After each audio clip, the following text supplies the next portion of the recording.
For the project, I did the golden ages in each decade compared to the same exact time period, but in the UK, basically the golden ages of the UK. And with each decade, I compared the clothing and how it developed, things of that sort. And then also at the end, of course, compared the fashion of the golden ages to the modern era. Um, Throughout this, with every single decade in both countries, there was, of course, a lot of research that needed to happen. And as I researched, there were many connections with multiple different disciplines. One major discipline that had many branches that connected was humanities with art, history, literature, music. Music was a huge um, change for clothing as well.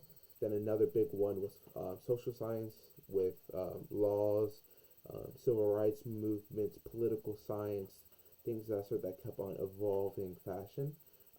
As I went through this all, of course, I noticed that the production of the scholarly source, and of course, the production of scholarly knowledge, a lot of the sources that I used for developing the clothes came from video sources with people showing clothing, and then also articles, and the articles productions were very high value because they explained in detail what led to the clothing.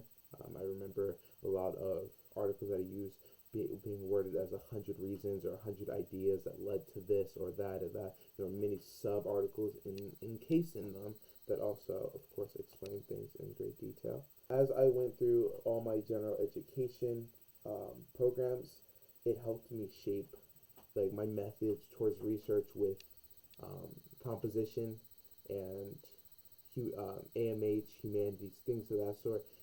They all involved a lot of scholarly resources, a lot of researching, a lot of every single fact you use needs to actually be proven, actually needs to be like an actual fact and not just straight from your brain.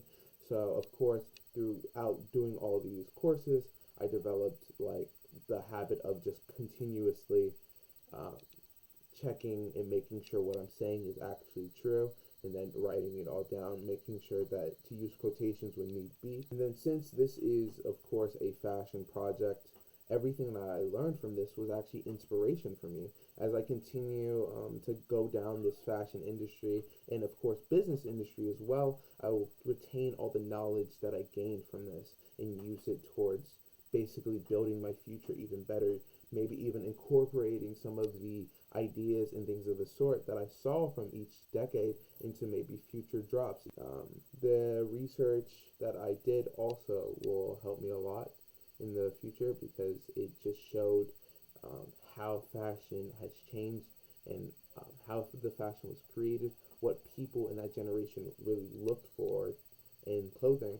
So, of course, some of that stuff might still linger in this current generation, and maybe they might look for unique things that people in the past have looked for.